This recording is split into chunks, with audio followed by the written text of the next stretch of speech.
ערב טוב, שמחה היא לנו לארח את רן ברץ איתנו. אנחנו בסדרה הזאת עוסקים במה שנקרא ערכי האומה. כן? כלומר, אנחנו בתקופה של גם חיפוש זהות וגם חיפושי ערכים. וסוגיית המלחמה, מלבד זה שאנחנו כעת במלחמה, אני הייתי אומר שהיא סוגיית מבחן לעולם הערכים של חברה. כלומר, מה שחברה אומרת על מלחמה, התנהגותה במלחמה, זה בעצם נקודה שדרכה אפשר לבחון את אופייה של אותה חברה. אנחנו היום נמצאים מול תופעה, הייתי אומר, תנ"כית, שדומה לפסילתה של החברה הסדומית. כמו שסדום ועמורה הגיעו למצב של חברה שאין לה כבר זכות קיום, אפשר לומר במידה רבה על החברה העזתית שהיא הגיעה לסופה המוסרי, וממילא יש גם מסקנות המתבקשות מהדבר הזה. איזה סוג מסקנות? אני חושב שיהיה לנו הרבה מה לדבר הערב. אני רק רוצה להזכיר משפט אחד, בעצם שני משפטים, שאמר שר החוץ הבריטי בזמן מבצע עופרת יצוקה. כן? מישהו זוכר, היה פעם מבצע כזה, עופרת יצוקה, והגיע לארץ שר החוץ הבריטי דאז, ששכחתי את שמו. והוא אמר שני משפטים מקוממים. המשפט הראשון, יש למדינת ישראל זכות להגן על עצמה. זו אמירה מקוממת. מסיבה פשוטה, שאף אחד לא יספר לבריטניה שיש לה זכות להגן על עצמה. כלומר, יש פה איזושהי הנחת יסוד שהלגיטימציה לקיום של המדינה צריך לבוא מהקהילה הבינלאומית, ולא שיש לנו זכות עצמית. אז יש לנו זכות להגן על עצמנו. הדבר השני, שאני חושב שאז לא שמו לב אליו, אבל היה משמעותי מאוד בעיניי, שהוא אמר, אבל, אל תשכחו, תראו את המורכבות של המשפט, אל תשכחו את המחויבות שלכם למוסר המערבי שלכם. הוא פעמיים אמר שלכם. הדבר הזה הוא מאוד מעניין. אפשר להגיד מחויבות שלכם למוסר המערבי. אבל בפעם השנייה של האמירה שלכם, התגנב פה משהו. חשש, שמא, במדינת ישראל, בצה"ל, בחברה הישראלית בכלל, נקבעים ערכי מוסר שונים, אלטרנטיביים למה שהמערב ייצר במשך כ2000 שנה. והשאלה היא, האם באמת לנו יש תפיסה מוסרית ייחודית לנו, לאו דווקא לתורה, האם לחברה הישראלית בכלל, האם לא נוצרים כאן עכשיו ערכי מוסר שונים במוסר לחימה. ראש הממשלה בקונגרס האמריקאי הציב את הדברים בצורה שאני חושב ששינתה משהו. אמר, אנחנו בנקודת החזית של המלחמה בין הטוב לבין הרע, ואנחנו נלחמים גם עבורכם אתם האמריקאים, במלחמה הזאת בין הטוב לרע. אז אני חושב שאלה הם נושאים שצריך לדון בהם. אני חושב שיהיה לנו הרבה מה לשמוע מידידנו היקר. יאללה. אגב, הוא שם כיפה רק בגלל שהכריחו אותו פה. הוא לא קשור. ביום יום אני הולך בלי, אבל כמו שאמרתי לשכני, גם הוא לא ראה אותי בבית כנסת בלי כיפה אף פעם. אז כל מה שהיה צריך להגיד לי זה בית כנסת, קיבלתי. יש בתוך העולם המערבי,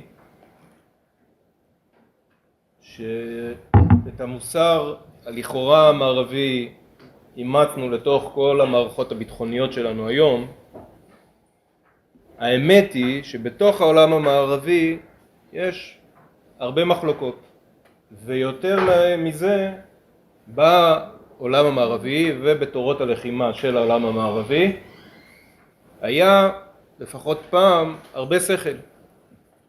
והרבה דברים שגם אנחנו היינו מוכנים, והרבה הבחנות שהיינו מוכנים לעשות.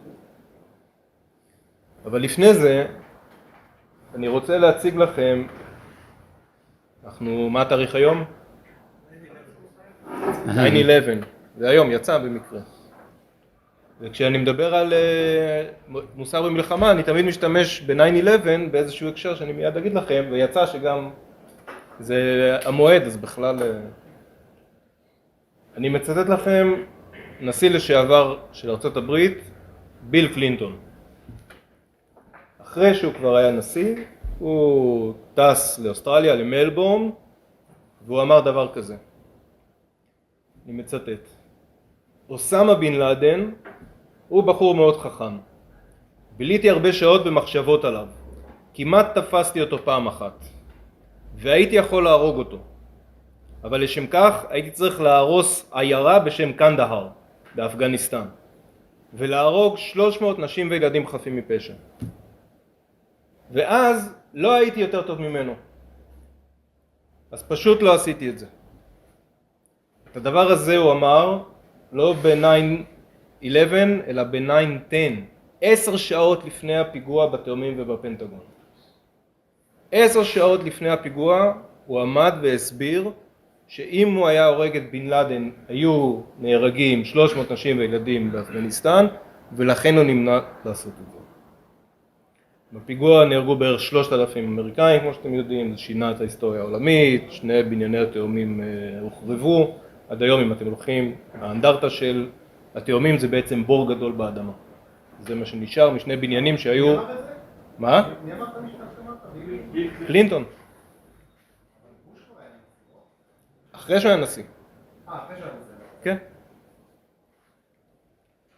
עכשיו, בן לאדן היה ברשימת המבוקשים של ה-FBI מאז 98, אוקיי, בטופ 10 של ה-FBI. והוא כבר הוציא פיגועים נגד ארצות הברית. זאת אומרת, היו את כל הסיבות לקלינטון לעשות את זה, אבל החשש שלו ממה שנקרא נזק נלווה, כן, collateral damage, מנע ממנו לעשות את הפיגוע. עכשיו אני עוד חוזר לשאלת קלינטון, אבל אני עושה שיפט קצר, כי לנו יש בדיוק את אותו מקרה.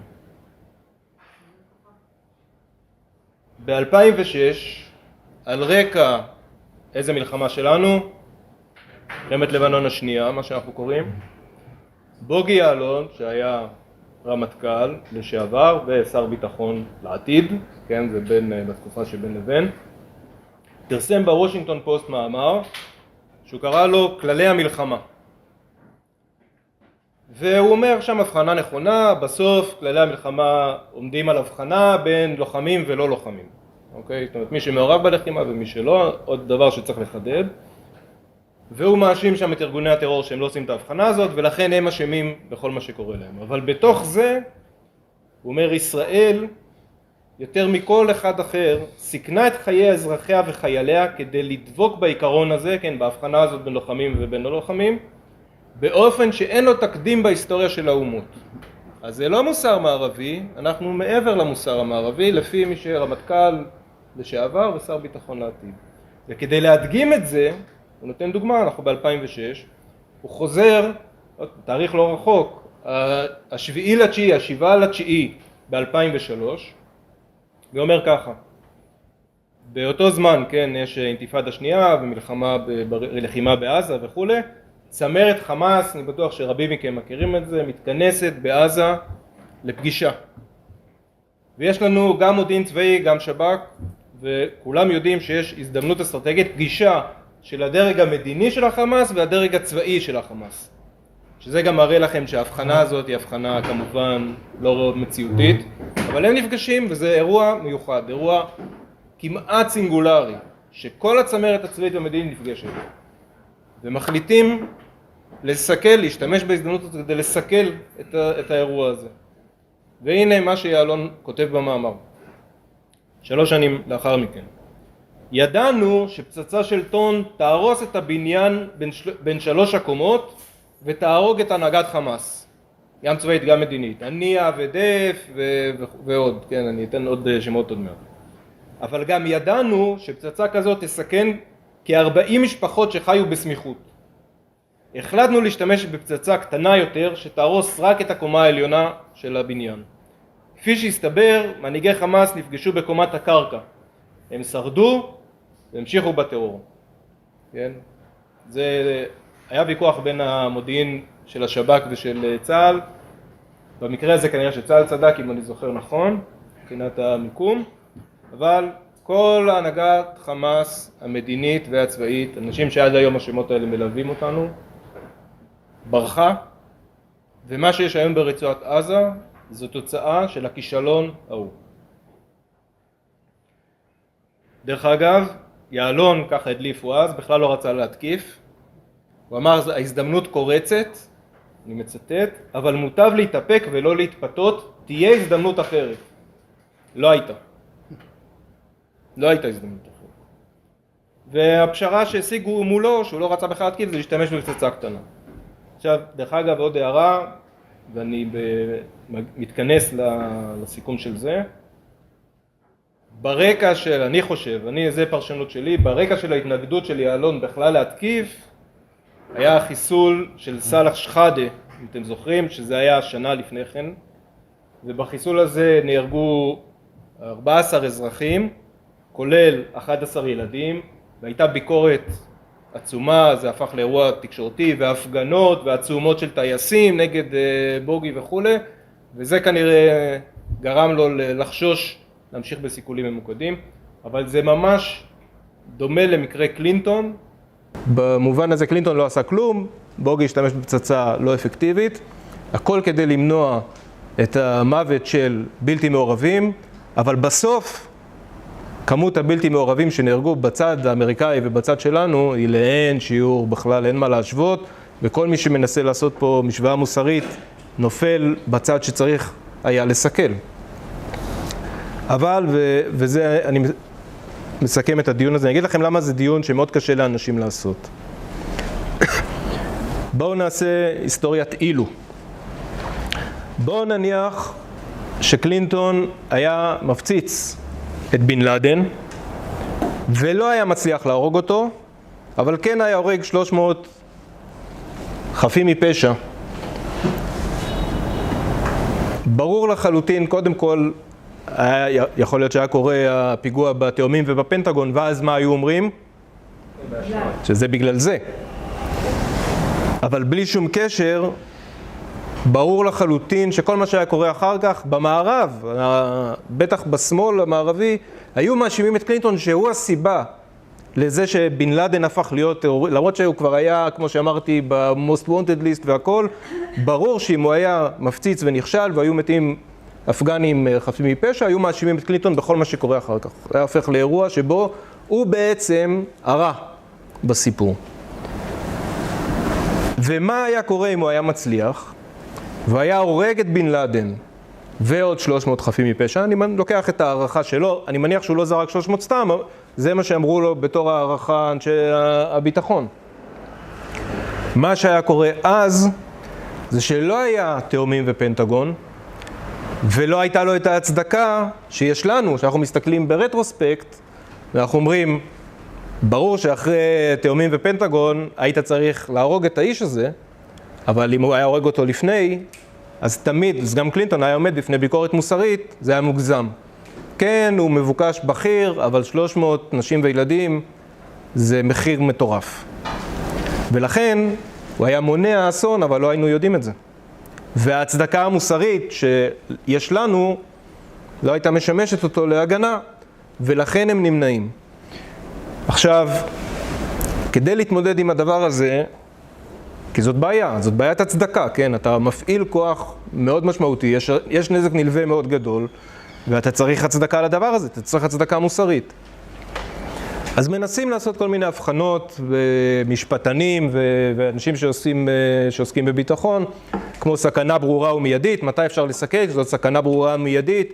לפי זה אבל, אז לא היה צריך גם בן לאדן וגם צמרת חמאס, לא היה צריך להפציץ אותם, ואז ברור שהתוצאות הרות אסון. אז זאת לא הבחנה טובה, ואין הבחנה טובה. לדעתי אינטלקטואלית, בגלל שזה פרדוקסלי, שההצדקה, אם הצלחת לסכל, אז אתה מאבד את ההצדקה שבדיעבד, יש פה פרדוקס מובנה בתוך המציאות הזאת, הכלל היחיד, הפשוט, שאפשר להכיל במקרים האלה, הוא הקם להורגך, השכם להורגו. אין כלל אחר. אבל אני כן מקבל את זה שיש הבחנות שצריך לעשות. אנחנו לא רוצים, כן, אולי נגיע לדיון במידתיות, אבל אנחנו רוצים להפעיל איזושהי אמת מידה בסיכול. אנחנו לא מוכנים להרוג כל כמות של אזרחים בלתי מעורבים כדי לפגוע במבוקש זוטר. זה גם על דעתנו לא עולה. אז אנחנו רוצים להפעיל שיקול דעת על אופן הפעולה. מה שדורשים מאיתנו זה להפעיל שיקול דעת על עצם הפעולה. ומה שאני מנסה להגיד לכם זה שזה פרדוקסלי.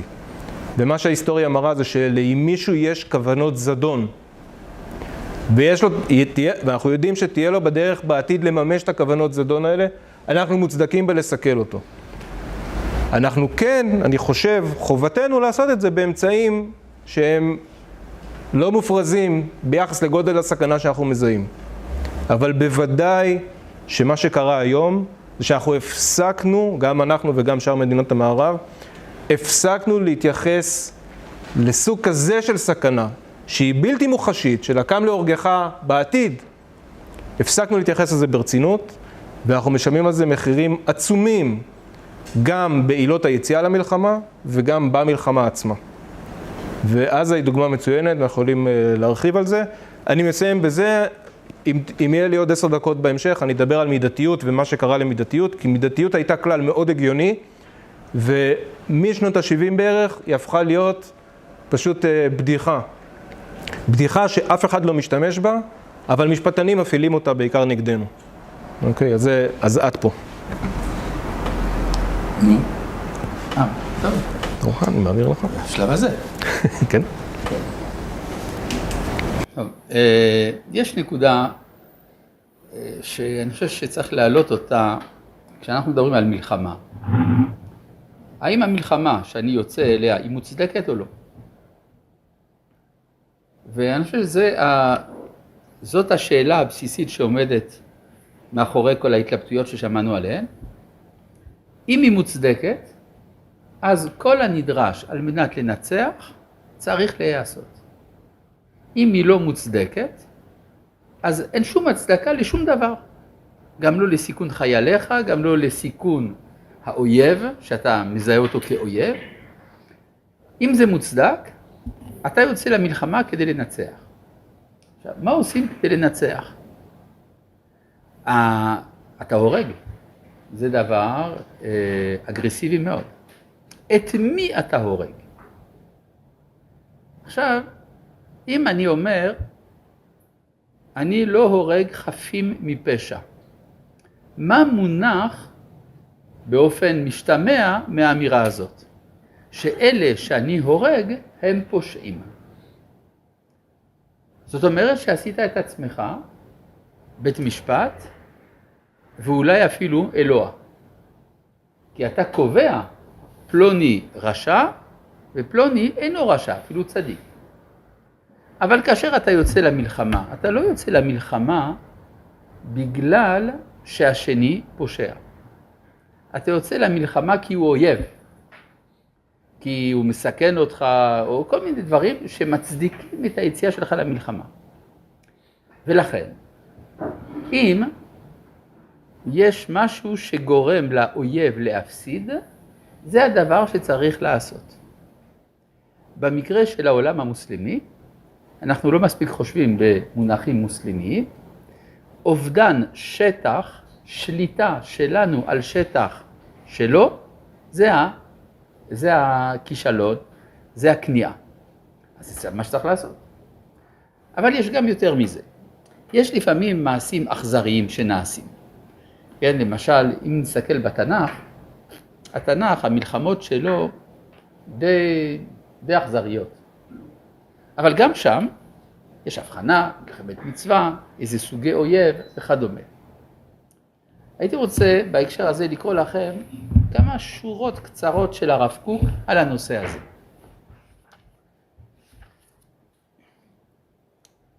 וענייני המלחמות. זה נכתב למשה זיידל, ששאל את הרב קוק, מדוע בכלל הנביאים שלנו התירו מלחמה. מדוע הם לא אמרו לעם ישראל, תתנהג בעולם בלי מלחמה. אומר הרב, אי אפשר היה כלל, בשעה שהשכנים כולם היו זאבי ערב ממש, שרק ישראל לא יילחם, שאז היו מתקבצים ומחלים חס ושלום את שאריתם. ועד רבה, היה מוכרח מאוד גם להפיל פחד על הפראים, גם על ידי הנהגות אכזריות. כלומר, אם פראי האדם מבינים רק אכזריות, זה מה שצריך לעשות. אם מדובר באומה יותר מיושבת, יותר מתורבתת, אז ברור שכלפי אומה מתורבתת אתה נוהג באופן אחר. אתה פוגע רק בתשתיות, למשל. אגב, יצוין שהיום פגיעה בתשתיות זה נחשב לפשע מלחמה. רק עם ציפייה להביא את האנושיות למה שהיא צריכה להיות, אבל לא לדחוק את השעה. ודע שבהלכות הציבור לא החמירה תורה כלל לדחוק את רוח העם לחסידות. מפני שאז הייתה החסידות הכללית נעשית דרך קבע וחובה. אז כשאתה אומר, עכשיו אני מדלג על כמה שורות, ומובן שמכל מקום היה הדבר מסור לבית דין לראות מצב המוסר של העבודה זרה ההיא, ולא היו כל העניינים שווים. ובעוונותינו הרבים לא נתפרשו לנו הדברים לפרטיהם ממיעוט השימוש המעשי וכו'. זאת אומרת, מה שאומר הרב קוק, יש בוודאי הבחנות, ואני חושב שרן בהחלט צודק. יש, אתה מפעיל הרבה כוח, מעט כוח וכדומה, על פי שיקולים של ניצחון, לא על פי שיקולים של מה יאמרו אחר כך. אם למשל, כאשר הותקפנו במלחמה הזאת, על המקום הייתה תגובה נחרצת מאוד, אז היו יודעים שאיתנו לא מתעסקים. לא היינו היום עד עכשיו במלחמה. אבל מכל מיני שיקולים לא מדויקים, טעינו. רוצה להזכיר, אם כבר דיברנו על מלחמת לבנון השנייה, הופיע אז בטלוויזיה קצין ישראלי, אלוף משנה, שאינני זוכר את שמו. והוא אמר, אנחנו צריכים להתנהל באופן שישלב בין צורכי הביטחון לערכי המוסר. שימו לב לשחיתות שיש באמירה הזאת. כלומר, זה שאתה דואג לביטחון זה לא מוסרי. זה בעצם ירושה של המוסר הנוצרי. עכשיו, מה שאמרת רק שאנחנו חידשנו נורמות מוסריות, זה לא כל כך חדש. אנחנו... די. זה ראש הממשלה. אנחנו המצאנו את המוסר הנוצרי. ולכן אנחנו היחידים שיודעים לעמוד בו. זה המצאה יהודית, ברור. כן? הרי אף אחד בעולם, באומות הנוצריות לא מתנהג במלחמה על פי אמות המידה של המוסר הנוצרי. ואם כבר דיברנו על לבנון, אני זוכר שלפני שנים רבות בלבנון היה מה שנקרא רצועת הביטחון. ברצועת הביטחון היה בניין שבו הכינו פיגועים נגד אזרחים בישראל. וצהל צפה על הבית הזה, והיושבים בו ידעו שצהל צופה עליהם, ולכן העמידו בחלון תינוקות. מתוך ידיעה שצהל לא יירה על תינוקות. נשאלת השאלה, מה היה צריך לעשות? להוריד את הבניין. מי היה אשם במותם של התינוקות? מי ששם אותם שם. מה? מי ששם אותם שם? ודאי. כן, אגב, זה מתאים למשפט הבינלאומי, אני לא צריך פה לחדש לכם שום דבר. אבל מה שאני רוצה לומר, זה שאם אני חוזר לתחילת דבריי, אם אתה חושב שמי שאתה הורג הוא הפושע, אסור לך לירות אפילו ירייה אחת. אתה צריך לעשות הכל כדי להביא אותו לבית משפט, לתת לו סנגור, ולהחליט האם הוא פושע או לא. ואני חושב אז אנחנו צריכים אולי לכתוב מחדש. גם בזמן מלחמה. מה? אם באמת היינו מקבלים את התזה שהבלתי מעורבים הם חפים מפשע, אז זה אומר שהשני הוא פושע.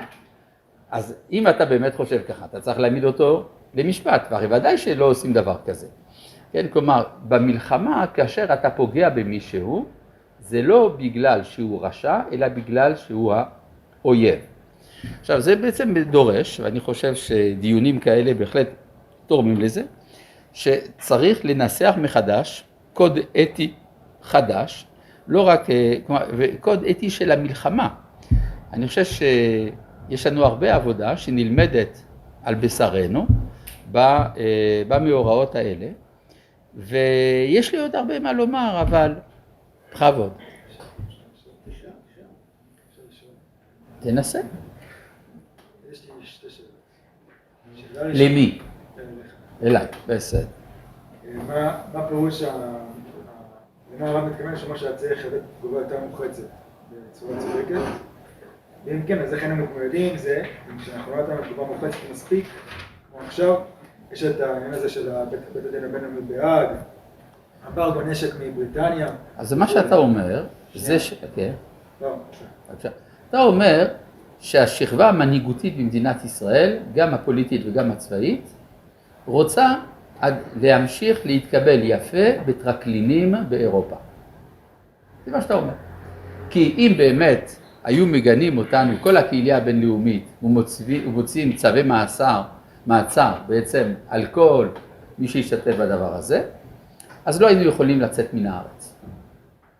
נכון? זה מחיר שאני מוכן לשלם. זה יותר עמוק, זה אמברגו נשק. כלומר, היינו מתמודדים לבד. לא. מי שהמשוגע של השכונה, אותו מכבדים. אצל כל משוגעי השכונות בעולם. פשוט מאוד. אוקיי, ושאלה שנייה, ברשותך. כן, בבקשה. האם בעניין של אשת יפת תואר, יפה. אין איזו הנחיה מוסרית מבחינת היהדות, שמבחינת דאונטולוגית יש מעשים שאינם ראויים בזמן מלחמה. לא תוצאתנית, דאונטולוגית, שהמעשה לכשעצמו הוא לא ראוי. נכון, יש דבר כזה. כל דבר שהופך אותך לחיה, הוא לא טוב. אבל אם הברירה היא להיות חיה או להיות מנוצח, עדיף להיות חיה. האויב הוא לא רשע.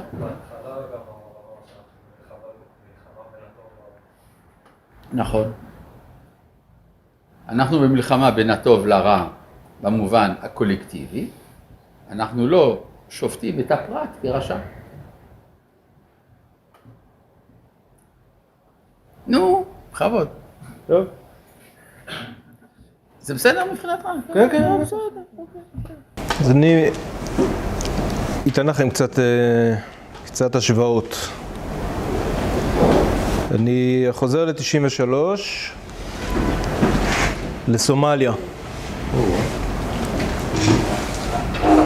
סומליה הייתה במלחמת אזרחים, והייתה מעורבות של האו"ם ושל ארצות הברית באזור, והיה אחד המנהיגים של הכנופיות הסומליות, התקיף מוצב אמריקאי, והאמריקאים החליטו לתפוס אותו, וזה תועד בסרט שנקרא Black Hawk Down, בטח אתם מכירים, וזה נקרא הקרב במוגדישו. עשו מבצע מאוד יפה, כדי ללכוד את שני הסגנים של הסומלי הזה, והצליחו להפיל בעצם שלושה, אבל שני מסוקי בלק הוק ממש בתוך העיר במוגדישו. ועכשיו הלוחמים שהיו שם זה הלוחמים הכי טובים שיש לארצות הברית. היו שם כמה דלתות, דלטה פורס, מי שלא מכיר, זה מי שמסיימים נניח אצלנו סיירת מטכ"ל ושייטת ו669 וכו', והם רוצים להמשיך, הם יכולים לנסות להתקבל לדלטה. אוקיי, זאת אומרת, בדלטה מתחילים אחרי שהחיילים המובחרים שלנו מסיימים, ואז הם עוברים עוד צינון ועוד הכשרה. זה החיילים הכי טובים שיש לאמריקאים. אז יש שם כמה כאלה, ועוד כמה ריינג'רס, שזה חיר טוב מאוד, והם נלחמו שם כל הלילה. והסומלים, בתוך השטח שלהם, בעיר שלהם, עם הכנופיות שלהם, אין סוף תחמושת ואנשים, הצליחו להרוג 18 חיילים אמריקאים, והאמריקאים בזמן הזה, שתפרו את כל העיר כדי להיחלץ, הערכות נעות בין מאות לאלפים של סומלים שנהרגו בזמן הזה. זאת אומרת, הפרופורציות מאוד מאוד ברורות, בין 1 ל-10 ל-1 ל-100 ואפילו בין 1 ל-30 ל-1 ל-300. מה שכן, הסומלים הם הרגו 18 וחטפו חלק מהגופות ואז הם התעללו בגופות וזה שודר בשידור חי וכו'. וקלינטון, יומיים אחרי זה, זה היה בתקופה של קלינטון, יומיים אחרי זה הוא החליט שהצבא האמריקאי לא יעשה יותר פעילות התקפית, רק הגנתית. והפקודה הזאת התחילה בסומליה ובעצם עברה אחרי זה לכל המדינות. זאת אומרת, הדבר הזה של 18 חיילים הרוגים גרם לשינוי המדיניות של המעורבות האמריקאית באזורי עימות, אזורי סכסוך בעולם. 1, אבל 2, אני שואל אתכם, עם כאלה פרופורציות, כמה חיילים אמריקאים נשפטו, כמה כתבי אישום הוגשו? אני מבטיח לכם שנהרגו הרבה מאוד ילדים ונשים סומלים. כמה מהם נשפטו מוסרית בתקשורת? מה התשובה? 0. 0. יש לי הקלטה, יש לי פה, אין לי איך להראות לכם, אבל אני אספר לכם, של אחד מלוחמי הדלטה, סטיב קוראים לו, לא יודע מה שם משפחה, רק אם הם נהרגים יודעים מה שמות משפחה שלהם, שהוא מופיע כמובן בטשטוש, והוא מספר על הקרב במוגדישו. והוא אומר, הקרב במוגדישו is a family affair, זה עניין משפחתי. ילדים מביאים תחמושת, נשים משיגות מודיעין, מסתירות לוחמים. הוא אומר, אתה יורה בהכל. אם אתה בא לקרב, אתה בקרב. אין שום סיבה לבוא למקום שאנשים יורים בו, אם אתה לא מעורב. רק מעורבים באים, ועשינו מה שהיינו צריכים לעשות. ככה הוא אומר, זה הלוחם הכי טוב שיש לאמריקאים. הוא אומר, אנחנו עשינו מה שצריך לעשות, כי אנחנו צריכים לשרוד. וירינו בכל מי שהיה מעורב, בלי לבדוק מה הגיל שלו ומה המין שלו. אתה מעורב, אתה באת לקרב, אתה חלק מהקרב. מישהו שפט אותו, מישהו הגיש נגדו כתב אישום, כלום בריבוע. אבל כן, קלינטון הובס. הדבר הזה הביס את קלינטון, דבר מדהים. גם הרגישות בצד אחד, אבל גם זה שאנחנו עומדים בפני ביקורת, הרי עזה ומוגדישו מאוד מאוד דומות במובן הזה. גם בעזה המלחמה היא עניין משפחתי. שאלו אותי בתחילת המלחמה, הייתי באיזה דיון, וניסו לחשב כמה אנשים יש לחמאס. עושים כל מיני חישובים, 60,000 לוחמים עם עוד 20,000 מילואימניקים, ולג'יהאד עוד 30. אבל אז אמרתי, תשאלו שאלה אחרת. תבדקו כמה אנשים בעזה אין להם קרבה ראשונה, או אבא או אח או ילד שלהם, קרבה ראשונה למישהו שהוא בחמאס או בג'יהאד. והתשובה היא כמעט 0. אבל כולם חמאס שם. בדיוק. ברור. ולכן זאת שאלה לא נכונה. השאלה הנכונה זה מה שאמר סטיב, הדלטה, ומה שכל לוחם בצה"ל צריך לדעת. אהרון ברק פעם אמר שכל לוחם נושא בתלדל שלו את החוק הבינלאומי, אתם מכירים את המשפט הזה? מה שהוא צריך לעשות בתרמיל שלו זה לדעת שכל מי שמעורב בלחימה, בכל צורה שהיא, הוא מטרה לגיטימית של הלחימה. אי אפשר, מי שבא לקרב הוא מעורב, אי אפשר לעשות את ההבחנות האלה בתוך הקרב. ואותו דבר נכון דרך אגב גם בסיכולים. הדבר הזה, מה שאני אומר עכשיו, אני הולך להרחיב על זה בסיבוב הבא, זה הבסיס של החשיבה, אני אפתיע אתכם, על מידתיות במערב. זה לא כמו שזה היום, אבל בסיס החשיבה על מידתיות אומר את הדבר הבא. קודם כל יש הבחנה איכותית בין מי שקשור ללחימה או למלחמה ומי שלא קשור. קודם כל זאת ההבחנה הבסיסית, בלעדיה אי אפשר לדבר בכלל על מידתיות. כי אתה רוצה להרוג את כל מי שמעורב. אז אם כולם מעורבים, מותר לך להרוג את כולם. קודם כל אתה רוצה לעשות הבחנה מטעמים מוסריים, שאני מקבל אותם, בין מעורבים ובלתי מעורבים. קודם כל, אתה צריך להיות מסוגל להפריד בין שתי האוכלוסיות האלה. ואם מה שאתה קורא, זה מה שאנחנו עושים, אם אתה קורא למעורבים בלתי מעורבים, בגלל שהם ילדים, נשים, זקנים, לא משנה מה, אבל הם מעורבים, ואתה קורא להם בגלל זה בלתי מעורבים, אתה לא תצליח. אתה א', לעולם לא תוכל להיות מידתי, באמת, כי אני רוצה להיות מידתי, אבל קודם כל אני צריך לעשות הבחנה. וב', אתה תגביל את עצמך הרבה יותר מדי ותשאיר את הכוח בידי האויב שלך. ואני רוצה לסיים בהערה אחרונה בנקודה הזאת שקשורה למה שהרב אמר. הוא סיפר את הסיפור על התינוקות ששמים בבית. הם עושים את זה בגלל שאנחנו לא מפציצים. לו היו חושבים שנפציץ, לא היו שמים. זאת אומרת, זה בדיוק ההבחנה הזאת שבמקור הייתה קיימת. אם אתה רוצה שהתינוקות שלך לא ייפגעו, תשים אותם בבית תינוקות, תכתוב עליו בית תינוקות ותדאג שלא יהיה שם אף לוחם ואף נשק בסביבה. ומי שיפציץ את זה מנוול ובן שטן. אבל אם אתה לוקח תינוקות לקרב ושם אותם כמו שכפ"ץ, זה התחריות שלך. בצד השני אי אפשר לעשות את ההבחנה הזאת. יפה. זה נכון גם לגבי לבנון? נכון מה? לגבי המעורבים או בלתי מעורבים. האוכלוסייה בלבנון היא כמו האוכלוסייה בעזה? זה תלוי איפה בלבנון, אבל בדרום לבנון, באוכלוסייה מאוד שיעית ומאוד חיזבאלית. ואפילו מה שעושים בצבא, בדרום לבנון, מבחינים בין צבא דרום לבנון וחיזבאללה, ובין האוכלוסייה וחיזבאללה, אבל בעצם אם תסתכלי על המעורבות, שייכות עמוקה מאוד לחיזבאללה. עמוקה מאוד, של הרבה אנשים שאנחנו מתעלמים מהם בטעות, מתוך שגיאה קונספטואלית. אנחנו לא מבינים את השטח. אבל אם... אני רוצה בהקשר הזה להזכיר, מה שבמלחמת עמלק, כששאול יוצא למלחמה, אז הוא פונה אל אוכלוסייה אחרת, בני הקייני, שמעורבים בתוך עמלק. והוא שולח להם מסר, צא מתוך עמלקי, פן אוסיפך עמו. כלומר, אם אתה נשאר שם, זה בעיה שלך כבר. כן. בהקשר הזה, מה שאמרת, נניח שהשיקול המוסרי, כמו שאתה אומר, הוא באמת בקו שלך, אנחנו נלך בקו שלך וזה. השאלה היא ממקום אחר, ממקום, זה מתחבר לשאלה ששאלו קודם את הרב, מהמקום התועלתני של אותו קרדיט בינלאומי, קו אשראי בינלאומי לצורך העניין, בהקשר של נשק. השאלה אם רק מהמקום התועלתני הזה, יש מקום לעשות איזשהן הבחנות, לאמץ איזושהי תפיסה שאנחנו חושבים שהיא מוסרית קלוקלת, אבל בגלל שהיא תיתן לנו איזשהו קו אשראי בינלאומי, לאמץ את זה רק מהמקום התועלתני הזה, או שזה גם לא שיקום מבחינתך?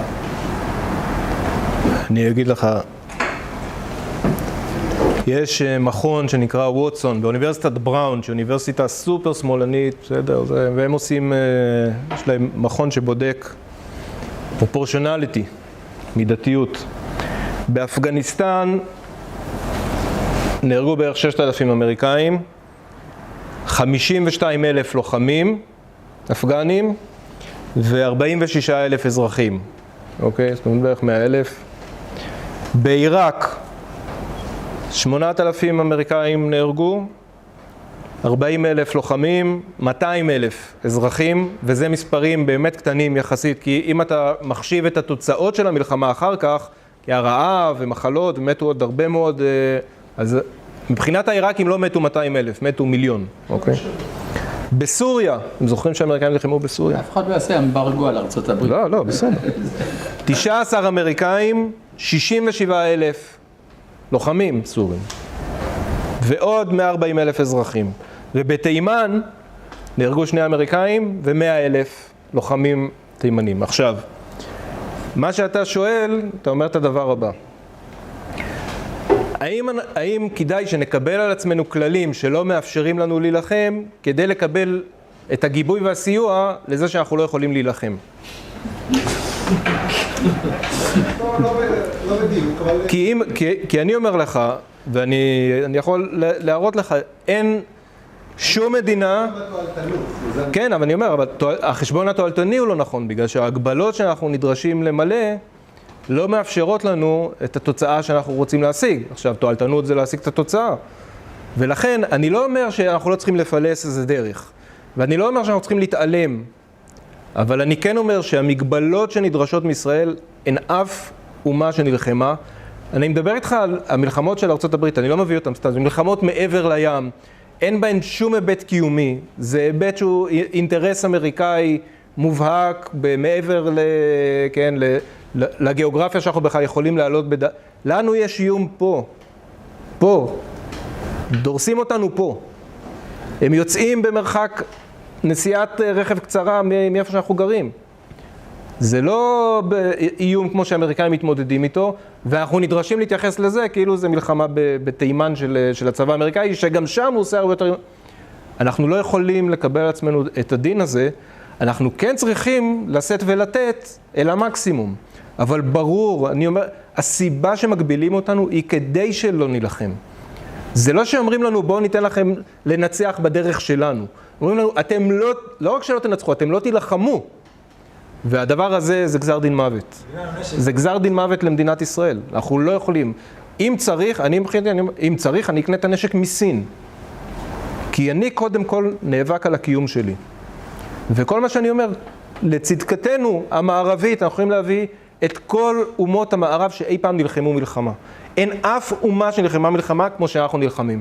אנחנו יוצאי דופן בסדרי גודל של הגבלות עצמיות, אין אף אחת. דורשים איתנו להילחם, כאילו אנחנו עושים, אני לא יודע מה, משחקים דוקים. מאיפה זה בא? יש פה, זאת שאלת השאלות, נכון, אבל יש כאן שני דברים. אחד, יש אנטישמיות שמייצרת אינטרסים בינלאומיים נגדנו. לא כל מי שלוחץ עלינו אנטישמי, אבל הוא כן, יש לו אינטרסים מול אנטישמים ללחוץ עלינו. ושתיים, זה כמו במשחק החוזר, כמו בשאלת התינוקות, אנחנו שיחקנו את הקלפים שלנו לא נכון. אנחנו נתנו ללחץ לעבוד. וככה זה, כשלחץ עובד, אתה מזמין עוד ממנו. לא עצרנו בזמן את הלחץ, ולכן הוא גבר וגבר וגבר, ועד היום, תשימו, אני אתן לכם דוגמה, זה דבר שהוא מרתיח. למה שלחנו שופט לבית המשפט בהאג? למה אנחנו משחקים, ועוד את אהרון ברק שכל החיים שלו זה להגיד לא אבל. וזה מה שהוא אמר שם, הוא אמר לא אבל.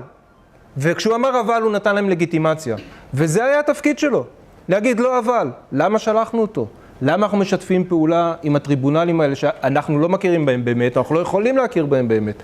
ולכן אני אומר, יש פה משחק כפול. אנחנו בזירה הבינלאומית, בשאלות המלחמה, מגלים חולשה, מגלים רגישות, מגלים אי הבנה של הכללים, אנחנו הולכים הרבה מעבר למה שהכללים דורשים, מתוך הפנמה של הדבר הזה, ובצד השני זה גורם לתיאבון הולך וגדל. אם אני נותן לאויב להגביל אותי, אז הוא ינסה להגביל אותי עוד יותר, בוודאי. אין לו אינטרס מובהק, אין לו שום סיבה לו. תראה, זה ששלחו את אהרון ברק זה כדי להעניש אותו. להעניש אותי. אבל אני רוצה באמת להתייחס, אמרת נקודה אחת ממש קצרה, האנטישמיות, ואחר כך דיברת על משחק הקלפים המוטעה שלנו, ועל זה דיברת הרבה. אבל אני חושב שנקודת המוצא זה אנטישמיות. אבל אני צריך להבין מה בעצם מדינת ישראל מהווה בתת מודע הקולקטיבי של העולם המערבי. עכשיו, העולם המערבי הוא נוצרי. הוא נוצרי בתת מודע שלו. לא במודע, במודע הדת לירידה, אבל האינטואיציות הבסיסיות שעל פיהם שופטים את המציאות, נשארו האינטואיציות הנוצריות. אני אמרתי פעם לאנשי כנסייה, ככל שאירופה יותר חילונית, היא יותר נוצרית. בגלל שכאשר אתה מודע לנצרותך, אז אתה שולט בזה. כשזה נשאר בתת מודע, זה פועל הרבה יותר חזק. עכשיו, יש נקודה מאוד משמעותית מבחינה תיאולוגית, הייתי אומר. מדינת ישראל היא שערוריה תיאולוגית עבור העולם הנוצרי. במידה רבה גם עבור העולם המוסלמי, אבל זה סוגיה אחרת. עכשיו, הדרך היחידה להתמודד עם השערוריה הזאת, של הקיום היהודי העצמאי אחרי 2000 שנות נזיפה וביזיון, זה בעצם להפוך את מדינת ישראל לגטו בשליטה מערבית. כלומר, מותר לכם, אבל לא לגמרי. כלומר, מה שמותר לכולם, לכם בעצם אסור. עכשיו, זה נובע ממשהו מאוד עמוק, משהו שמושרש מאוד בתת מודע הקולקטיבי של המערב. הייתי אומר יותר מזה, יש חשש שמה היהודים יגידו משהו אחר.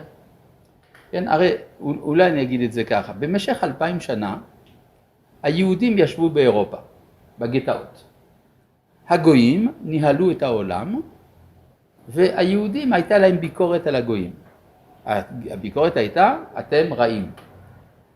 האם הגויים שמעו את הביקורת הזאת? כן, הם שמעו אותה, אבל לא היה אכפת להם, כי הם אמרו, אתם יכולים לדבר, כי אתם לא לוקחים אחריות על העולם.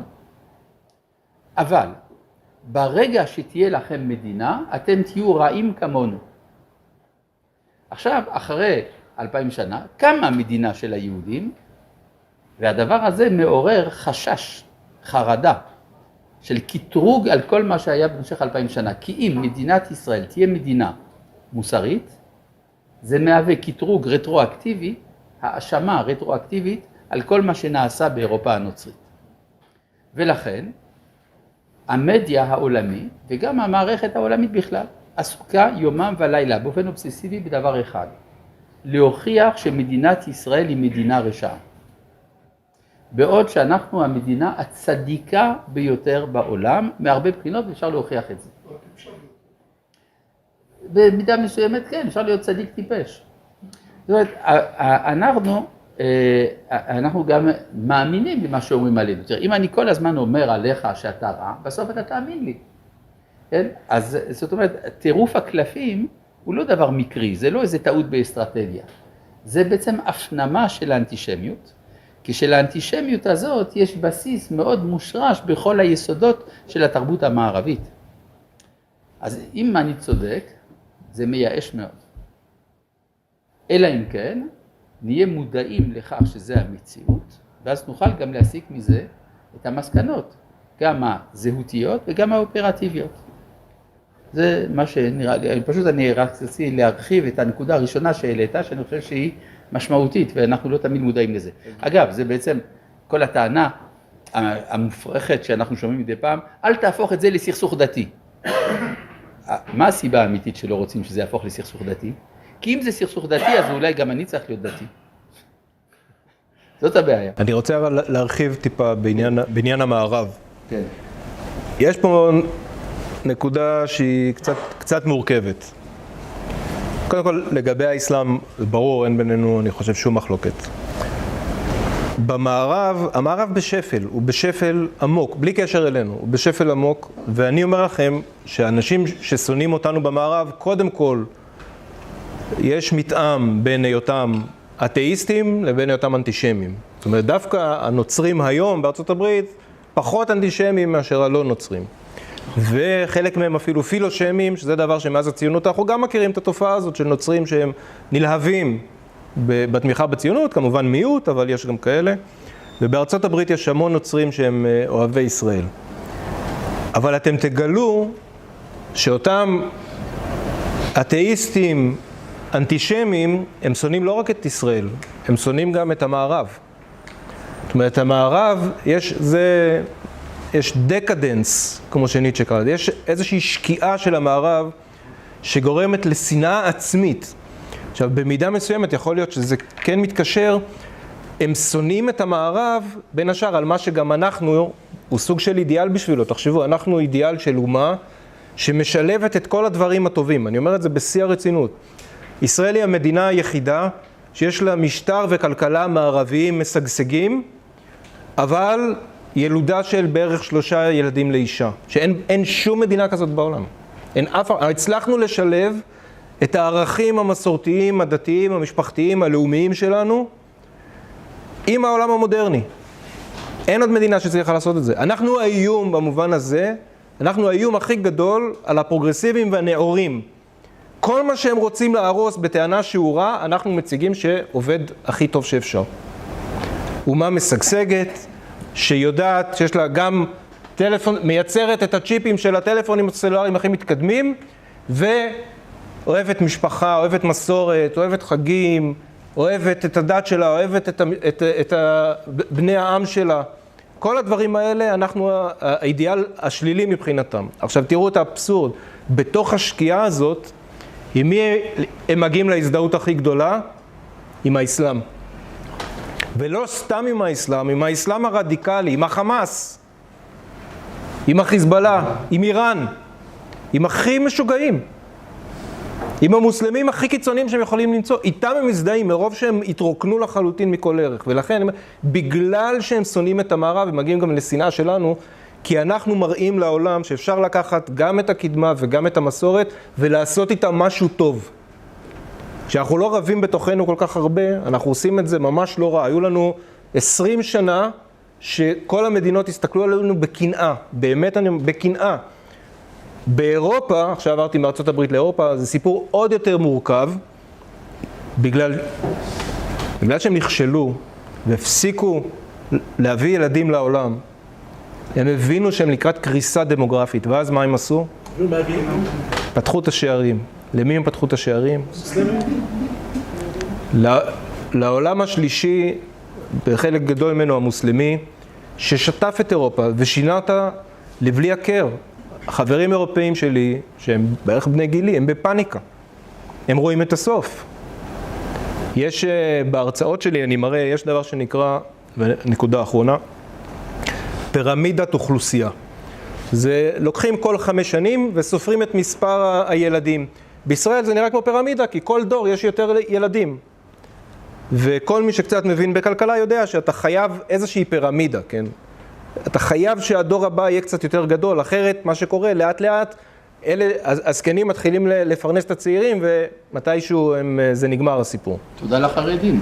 גם לחרדים, אבל גם בלי חרדים אנחנו מעל ה-2 אפילו החילונים, אלה שמגדירים את עצמם כחילונים בישראל, שהם לא בדיוק חילונים, אני אומר את זה כחילוני, הם לא בדיוק חילונים, בהגדרות האירופאיות אנחנו לא בדיוק חילונים, שואלים חילונים בישראל, אתה מאמין באלוהים? הוא אומר כן, לא, אתה צם ביום כיפור? כן, זה רוב החילונים. אתה עושה ברית, אתה אומר קדיש? כן, חוגג את החגים? כן, זה החילונים שלנו. ואלה דתיים כאלה. מה זה? יש גם דתיים כאלה. יש גם דתיים כאלה. אז אני מראה פירמידות אוכלוסייה. אז בישראל פירמידה יפה. אני מראה להם את ספרד, פירמידה הפוכה. אני מראה להם את איטליה, ואני אומר, טוסו לספרד עכשיו, כי זה לא יישאר עוד הרבה זמן. טוסו לאיטליה, תראו עוד, כן, טוסו ליוון. זאת פאניקה אמיתית. והפאניקה הזאת גרמה להם לעשות את הטעות הכי גדולה שהם יכלו לעשות. הגירה המונית של אנשים שלא נטמעים, ויש להם אג'נדה אנטי-מערבית מאוד מאוד ברורה, ומגיעים למדינות רווחה דמוקרטיות.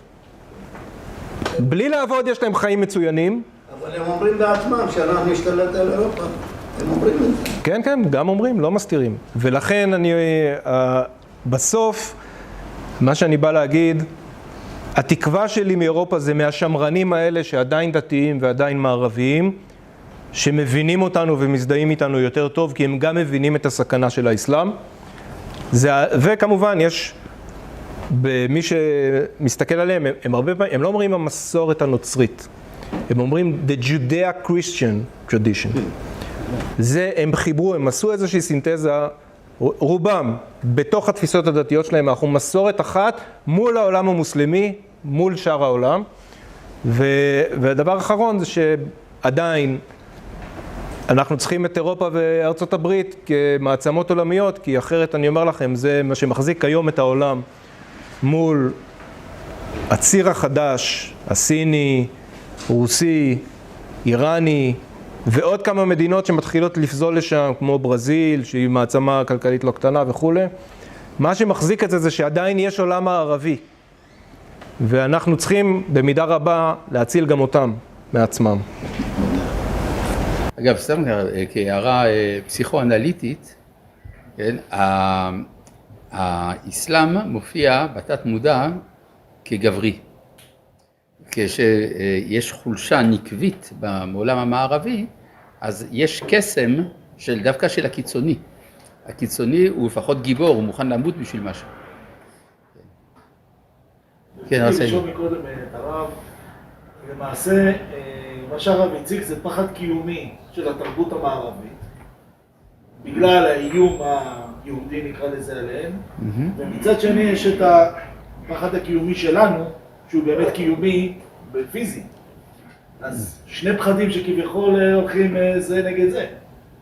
אז איזה פחד יהיה יותר חזק? או... זו באמת שאלה, זאת אומרת, אפשר לחזור בתשובה, לא? כלומר, העולם המערבי יכול לחזור בתשובה. יכול להיות שזה מאוחר מדי, באיזשהו שלב.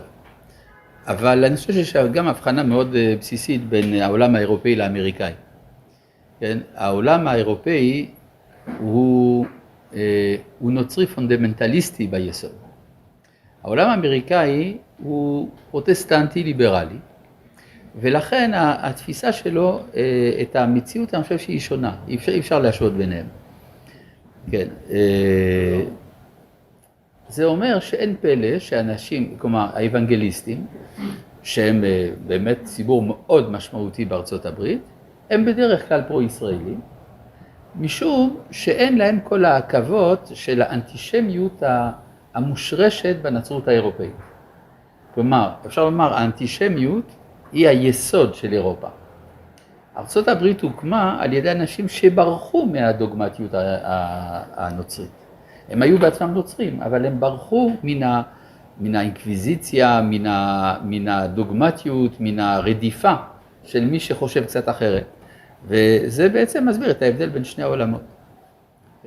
עכשיו, הבעיה היא שארצות הברית היום בדיוק נמצאת בנקודת המאבק הזאת בין שתי אמריקות. אין אמריקה אחת. יש אמריקה של החופים ויש אמריקה של הפנים. וזה בדיוק על חודה של מדינה, זה יוכרע בבחירות הבאות. בינתיים המצב לא משהו. שמע. היית ראש מערך ההסברה, האם השתנה צורת ההסברה או שזה היה אותו דבר אז? למה אנחנו מתנהלים בצורה הסברתית כמחפשים תירוצים וקניות? אל תיפגע, אני לא יודע אם יש הסברה ישראלית. ולמה מנהלים בכלל קמפיין, כאילו למה מנהלים הסברה ולא קמפיינים? לא, עושים קמפיינים. תראה, ההסברה מחולקת לכמה משרדים, לא ניכנס לזה, זה בירוקרטיה ישראלית טיפוסית. התקופה שלי לא הייתה מלחמה גם, אז זה לא... איזה שנים זה? 16-17. זה היה כשאובמה יצא וטראמפ ניצח בבחירות. תראה, אני אגיד לך, הסברה זה קצת פיקציה. משני מובנים. קודם כל, אתה לא יכול להסביר מה שהממשלה לא רוצה שתסביר. נכון? זאת אומרת, זה... אם לא יכול לעבור ראש מערך הסברה ולהגיד, ההבחנה בין מעורבים ובלתי מעורבים בעזה זה פיקציה, זה יהיה היום האחרון שלו בתפקיד. בגלל זה אני כבר... לא, אז אמרתי, הממשלה... למה הממשלה לא רוצה? זה השאלה. בסדר, זאת שאלה אחרת, אבל לגבי הסברה, דבר שני, דרך אגב, זה קשור לזה קצת, אני גם אופטימי לגבי הנוצרים באירופה, בגלל שהם כל כך בלחץ, כי אני רואה היום את הנוצרים בהונגריה למשל, ובצ'כיה, שהם נהיו חברים מאוד טובים, והם גם אנשים שלא מפחדים לעבוד עם הימין הישראלי. זאת אומרת, הם כבר לא רואים אף אחד ממטר, לא אכפת להם הביקורת משמאל, הם פשוט אומרים, אנחנו כולנו באותה סירה. והם נוצרים במובן האירופאי. אז גם שם אולי, אני מקווה, נוכל לראות איזה שינוי, אני הרבה יותר מודאג מהיהודים הלא אורתודוקסים. ויש כאלה כמה מיליונים בארצות הברית, כן? שזה דבר לא יאומן. דיברת על אנטישמיות, יש אוטו אנטישמיות מטורפת בקהילה הזאת. ואני חוזר להסברה. אחד הדברים הכי חכמים שהאנטישמים עשו, וכשאני אומר אנטישמים פה, אני אומר, זה גם השמאל הקיצוני. יש אנטישמיות בימין, אני שם אותה בצד. זה גם קהילה מוסדית. יש אנשים אנטישמים בימין, גם האמריקאי, גם האירופאי. אבל זאת לא אנטישמיות מוסדית. אין אוניברסיטה של הימין האמריקאי שאתה הולך ולומד אנטישמיות.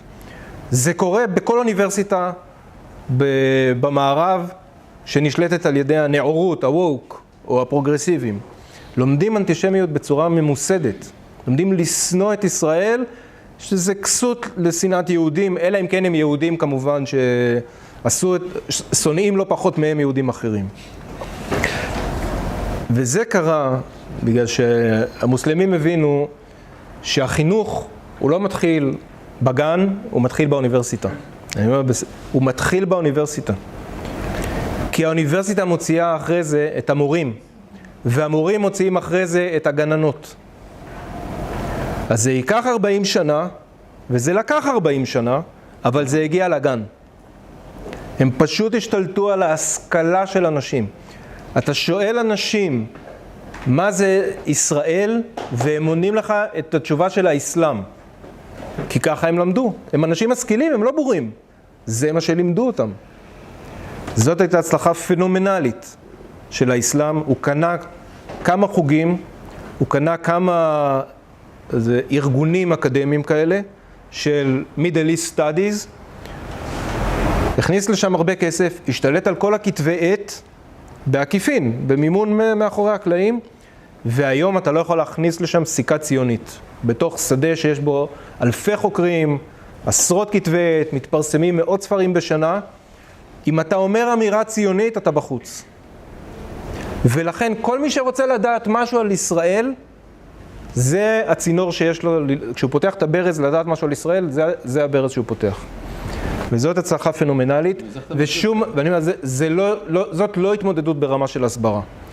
זאת התמודדות ברמה של פספוס של מדינת ישראל, של עשרות שנים, לא הבינו מה קרה, וגם כשהייתי בתפקיד, אני אומר לך, לא רק שלא מבינים מה קרה, חלק מהאנשים בממשלה בעצמם פתחו קצת את הברז הזה, והתבלבלו.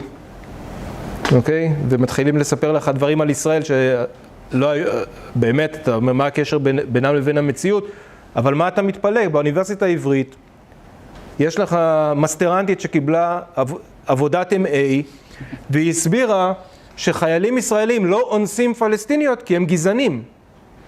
בסדר? זה הברז. זה הברז. זאת עבודה שאפשר להגיש בברקלי ובהרווארד ובפן. עבודות מהסוג הזה, זה מה שמתקבל. אז אתה רואה שזה הגיע אפילו אלינו הביתה. אז מה נעלין על הסברה? פספסנו את הצינור העצום שהזרים אנטישמיות לעשרות מיליוני אמריקאים ועוד עשרות מיליוני אירופאים כל שנה במכבש, בתור השכלה נאורה. אז שם המאבק שלנו, וזה מאבק שהוא הרבה יותר גדול מהסברה, ואנחנו צריכים כמובן לתת עליו את הדעת, אבל זה הרבה יותר קשה ממה שאנשים חושבים. אז תן לנו תקווה, משהו. קודם כל אני בבית כנסת, התקווה פה היא בלתי אמורה להיות. זה אורי תמיד אומר לי. מה מנחם אותך? אני יודע מה מנחם אותי. המשך לשאלה. כן. אז בעצם אתה נמצא בפלונטר כי בעצם להיכנס לקמפוסים זה כבר לא אופציה, וזה מצד לבוא מתוכם, ומצד לבוא מאיתנו אליהם, אין לנו אופציה, בגלל שראשי המדינה בעצם, שמנהלים את המשרדים בסוף, לא בראש הזה. אז התקווה, תראה, אני אגיד לך, בדברים האלה, בטח בהשכלה, השכלה זה תיקון שצריך לעשות מבפנים. כן. אז זה מה שאני מנסה לעשות, בסדר? זה להשכיל את האנשים שרוצים לתקן את המצב. זה מה שאנחנו יכולים לעשות, למצוא את הבני ברית שלנו ולעזור להם לכתוב ספרים יותר טובים, להקים מחלקות יותר טובות, להקים כתבי עת חדשים. יש מאמצים כאלה קטנים. ברור לגמרי שנניח אם טראמפ נבחר והוא נותן על זה את הדעת, ארצות הברית זה לא כמו ישראל. בארצות הברית לשרים עדיין יש מעמד, והם יכולים לקבל החלטות מדיניות. אז כמו DEI, אתם יודעים מה זה DEI? זה diversity, equity ו-inclusion. זה בעצם סוג של אפליה מתקנת שדואגת לזה שלא יהיו יותר לבנים ימנים בשום קמפוס בארצות הברית. אז טראמפ יכול בהחלטה אחת להוציא את כל ה-DEI מארצות הברית. במובן הזה, אם הימין האמריקאי מנצח בבחירות, והוא מודע היום הרבה יותר, וגם יהודים, דרך אגב, יש לא מעט יהודים שכן התפכחו מאז 7 באוקטובר, כמו ביל אקמן, שהוא היה תומך גדול מאוד של הרווארד, שהסיר את התמיכה שלו, עכשיו הוא יתמוך באוניברסיטה חדשה שתקום, שתהיה לפחות מאוזנת. הוא לא יתמוך עוד פעם בהרווארד או פן ואוניברסיטות כאלה. אז הם יכולים לעשות תיקון מבפנים, ואני אומר לך שיותר קל להם לעשות את התיקון בפנים בארצות הברית, מאשר לנו בישראל. כי אני אומר לך שאנחנו באוניברסיטאות שלנו מקולקלים כמעט באותה מידה. אנחנו לא מקולקלים באותה מידה באנטישמיות, אנחנו מקולקלים בדברים אחרים, ראית את זה בתקופת הרפורמה. יש לנו מערכת השכלה גבוהה שלא מסוגלת להגיד שלמטבע יש שני צדדים. היא לא מסוגלת להגיד, אם יש צד אחד והצד השני זה השטן. הצד השני רוצה להיות דיקטטור. ככה לא נראית השכלה גבוהה, אז אני משווה את זה, אני אסיים בזה, נתתי פעם הרצאה בתוכנית של עובדי מדינה, שהם בתהליך קידום, אז עושים להם מין תוכניות העשרה כאלה, וזה היה אחרי ה7 באוקטובר, ואמרתי להם, מה שלימדו אתכם על משטר, על דמוקרטיה, איך נראית דמוקרטיה, מה זו דמוקרטיה, איך מתפקדת דמוקרטיה, מה שלימדו אתכם זה כמו מה שמלמדים בארצות הברית על ישראל. חד צדדי, מגמתי, תעמולתי, אין בזה אמת, לא מראים לכם את הצד השני, שם לא מראים להם את הצד של ישראל, פה לא מראים להם את הצד הקלאסי של המשטר הדמוקרטי, טקסטים הכי קלאסיים בעולם, לא מראים להם, מספרים להם, דמוקרטיה, זכויות אדם בית משפט, זכויות אדם בית משפט, זכויות אדם בית משפט, כל דבר אחר, פשיזם. אוקיי? לא אמת. אמרתי להם, עשו לכם שטיפת מוח על זה, כמו שהם עושים שטיפת מוח על ישראל, הם מאוד נעלבו מההשוואה, אבל זאת האמת. אז יש לנו מה לתקן אצלנו, לנו יותר קשה מאשר להם, אבל תראו, אני לא אופטימי ולא פסימי. יש בהחלט מי שמזהים את הסכנות. גם אצלנו, אנחנו במצב יותר קיומי, אבל גם שם.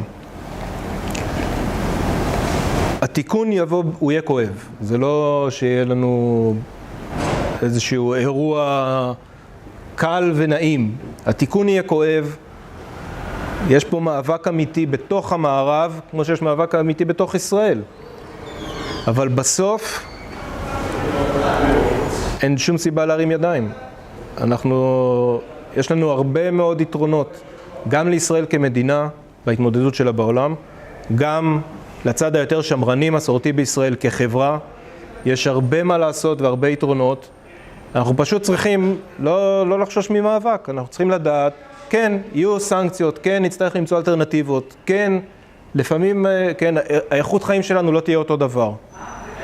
אנחנו במלחמה כבר שנה, ברור שמי שחושב שהאיכות חיים כשמדינה נמצאת שנה במלחמה נשארת אותו דבר, אני לא יודע איפה הוא חי. אנחנו נצטרך לשלם מחירים, אבל אין לי שום סיבה לחשוב שהקרב אבוד. אז אני לא אופטימי ולא פסימי, אני agency, אני רוצה שנעשה את הדברים הנכונים כדי לתקן. אפשר לתקן, אין שום סיבה להתייאש. זה שהמציאות קשה זה לא סיבה להתייאש, זה סיבה להתגייס. כשתקפו אותנו ב7 לאוקטובר, קמנו על הרגליים והשבנו מלחמה שערה, נכון? זה מה שאתה עושה כשמתקיפים אותך. מתקיפים אותנו, אנחנו צריכים לעמד על הרגליים וללחם חזר. אין לנו שום אלטרנטיבה. שאלה למן, אמרת ככל שאנחנו יותר לחיצים, ככל שאנחנו לוחצים לנו יותר ומתקנים את זה עוד הפעם, אז תמשיכו ללחוץ עלינו.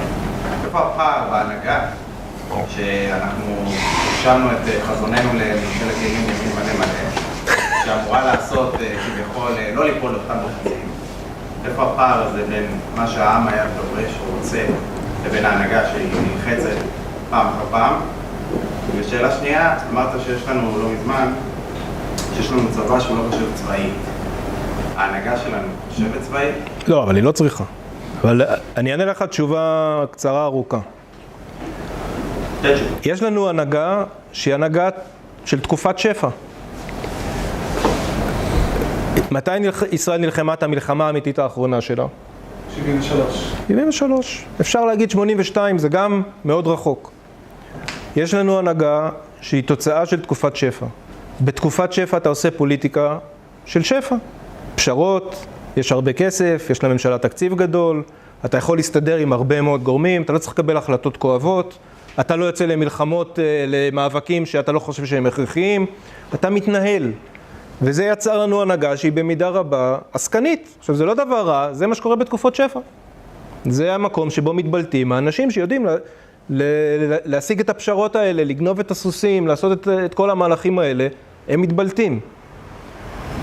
הגענו לתקופת משבר, אנחנו צריכים הנהגה של משבר. ההנהגה הזאת תיווצר מהמשבר. זה מה שיצור את ההנהגה הזאת. המשבר ייצור את ההנהגה שאתה מחפש. כרגע יש לנו הנהגה שהיא לא הנהגת משבר, ובגלל זה התסכול. אבל המשבר ייצור אנשים שיודעים לקבל החלטות קשות, שמבינים שהפשרה היא לפעמים הפסד. כי תחשוב, מי שעלה לפוליטיקה דרך המשחק הפוליטי, העסקני הפוליטי, אז המנטליות שלו היא בוא נסתדר. אני אומר לאנשים תמיד, אין סיכוי שתשבו לאחד על אחד עם פוליטיקאי, ולא תצאו בתחושה שהסתדרתם מעולה, ושהוא מחבב אתכם, ושהוא מסכים איתכם על הרבה דברים. זה מה שהם יודעים לעשות. מצוין, אני לא מדבר נגד זה. אני אומר, לפעמים המנטליות, יש תקופות שהמנטליות הזאת לא נכונה. צ'רצ'יל לא היה בן אדם נחמד לחלק מהאנשים. והוא העיף גנרלים על ימין ועל שמאל כשהיה צריך. וגם לינקולן העיף גנרל, למה? כי הם היו מנהיגים של משבר. ולא סתם צ'רצ'יל בלי משבר היה באופוזיציה, ואחרי שנגמר המשבר חזר לאופוזיציה. כי האנגלים יודעים שתקופות שונות דורשות הנהגה שונה. אז מהמשבר, אני אומר לך, מהמשבר תצא הנהגה לזמן משבר, יכול להיות שהיא לא תהיה טובה לזמן שאחרי המשבר, אבל במשבר היא תדע לקבל החלטות הרבה יותר טובות ממה שיש לנו היום, ואנחנו נצטרך לדעת לבחור אותם. והשאלה השנייה? על ההנהגה הצבאית. תראה, זאת תשובה קצרה ארוכה. אני חזרתי השנה ללמד במלתק, כי בגלל שהרגשתי את התסכול של הנהגה הצבאית. המלתק זה מכלל לפיקוד טקטי בצה"ל, זה כאילו כמו ה-West Point הישראלי, רוב, יש דבר כזה, הקצינים של המלתק ידוע בצה"ל, מי שעבר את ההכשרה במלתק, הם בדרך כלל מתבלטים בתור קציני שטח, הם קיבלו משהו מהדבר הזה. חזרתי ללמד אחרי שהפסקתי. יש לנו משבר בחשיבה האסטרטגית בפיקוד הבכיר של מדינת ישראל. זה מה שהתכוונתי כשאמרתי, אנשי הצבא לא חושבים צבאית. זה תוצאה של הכשרה לקויה, זה גם עניין אינטלקטואלי. זה עניין אינטלקטואלי מובהק. הם לא למדו, זה לא אנשים רעים, זה לא אנשים סיכנו את החיים שלהם, מסרו הרבה, קריבו הרבה, הם לא אנשים רעים, הם פשוט לא יודעים את המקצוע. כי מה שלימדו אותם, אני יודע, כי אני מרצה שם, אני מרצה במב"ל ואני מכיר את הקורסים האלה, מלמדים אותם להיות מין מדעני מדינה חובבים, סוציולוגים בשקל, דברים, לא מלמדים אותם את המקצוע הצבאי. האנשים האלה לא הולכים וחושבים כל היום על איך מנצחים את המלחמה הבאה, שזה מה שאתה מצפה מגנרל, נכון? מה עלולה להיות המלחמה הבאה ואיך אני אנצח אותה? זה מה שגנרל אמור לעשות, היסטורית, זה מה שאף אחד בצה"ל לא עושה הרבה שנים, וגם פה... בגלל העניין השפע. קשור לעניין השפע ועוד כמה תהליכים, אבל כן, אין מלחמה, אני ארחיב טיפה. גם גנרלים טובים מתגלים הרבה פעמים בזמן מלחמה. כדי להיות מצביא, יש לנו מילה יפה כל כך בעברית, מצביא. כדי להיות מצביא, אתה צריך השכלה. את זה אומרים, כשאני פותח את הקורס שלי אני אומר, כששאלתי את עצמי מה צריך לדעת כדי לנצח במלחמה, הלכתי וקראתי את האנשים שניצחו במלחמות. כן? זה מה שמעניין. ומה הם אומרים? אני ישבתי ולמדתי היסטוריה צבאית. אמרתי, אוקיי, אז צריך קודם כל לדעת, צריך השכלה קודם כל. ב', ניסיון. אז יש לנו גנרלים גם בלי השכלה וגם בלי ניסיון, כי הרבה שנים אין מלחמה. ושוב אני חוזר למה שאמרתי, מתוך המשבר יבוא התיקון. משבר זה דבר רע, הוא מקשה עלינו את החיים, הוא מסב לנו הרבה צער, בטח מלחמה, אבל מתוכו צומחת הגבורה, מה שאין לך בשפע. מתוכו צומחת התבונה, מה שיש לך פחות בשפע. מתוכו צומח התיקון, מתוך המשבר. ולכן אני לא מגיב טוב לשאלה מה התקווה שלך, לא. מה אנחנו עושים מתוך המשבר כדי לצעוד קדימה אחריו. כל ההיסטוריה מראה שאפשר. אנחנו צריכים לשנות כמה דברים, אבל זה לא אפשרי, זה הכרחי. אני רק רוצה להעיר על סתירה פנימית בתוך דבריך. בהתחלה אמרת שאתה לא אופטימי ולא פסימי, ובסוף נהיית אופטימי. אז זה טוב. זה כבר כשעצמו אופטימי. אני רק אומר שמעולם לא האשימו אותי באופטימיות, אז אני גאה על הרגע הזה. בסדר, לא, בסדר. אני רוצה לומר שאלה שניצחו במלחמות לא למדו רק היסטוריה צבאית, אלא היה להם ערכים. צ'רצ'יל אמר שהוא למרות כל הסיכויים נכנס למלחמה נגד גרמניה, כשאמריקה נייטרלית, כשרוסיה בעלת ברית של גרמניה, כשצרפת מובסת, כי אלוהים לא ייתן לרע לנצח את העולם. זאת הייתה חשיבה אסטרטגית. כן? כלומר, הוא בא בשם ערכים, יש לו מה למכור. אם לא היה לו מה למכור, בשביל מה לא להילחם. זו נקודה ראשונה. נקודה שנייה, יש תהליכי עומק במדינת ישראל.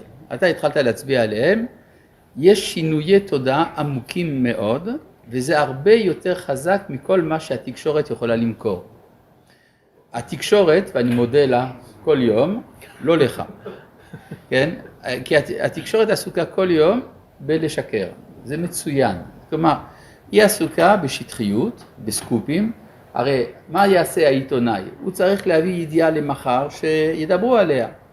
אז הוא הולך לפי תרבות השקר המקובלת, ואז הוא לא מתבונן בתהליכי העומק שמתרחשים בתודעה של הציבור, ואז התהליכים האלה מתרחשים בלי הפרעה. אז צריך להגיד תודה לתקשורת. היא משקרת, זה התפקיד שלה, כן? אתה בעצם בוגד בה. והתהליכים האלה הם לא יכולים שלא להביא בסוף לשינוי. השינוי היום הוא שינוי של חיפוש זהות. מי אנחנו? עכשיו אני רוצה לספר לכם, דיברתי עם עיתונאי ידוע במדינת ישראל, שאמר לי את המשפט הבא. בעקבות המלחמה, אני מבקש להעמיק יותר בזהות היהודית שלי. אבל, תדע לך, אני אתאיסט.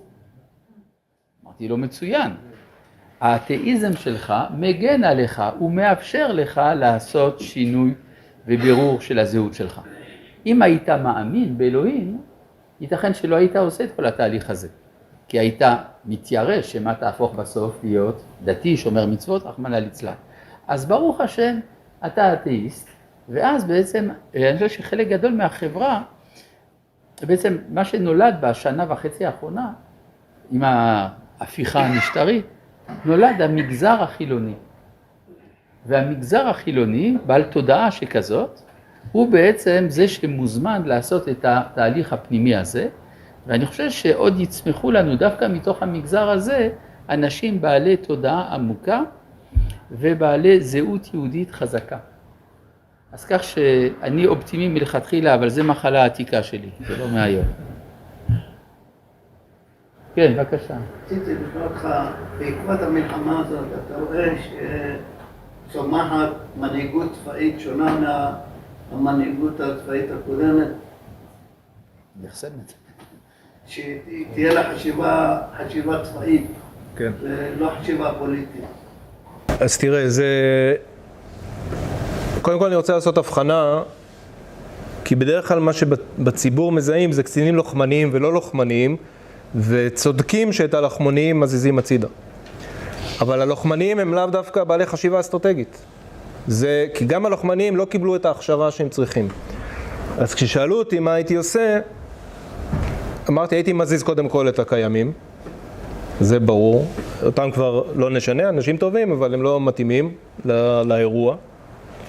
והייתי לוקח קצינים בדרגי ביניים, ומתחיל להם את ההכשרה שחסרה להם, זה ייקח שנה, זה ייקח שנה וחצי, יודעים לעשות את זה, זה דברים שעשו לכל אורך ההיסטוריה, לא ממציאים שום דבר, אנחנו יודעים מה צריך ללמד אותם, ואז תוך שנתיים הם ייכנסו לתפקידי פיקוד ומטה, ויהיה לך מטכ"ל ברמה אחרת.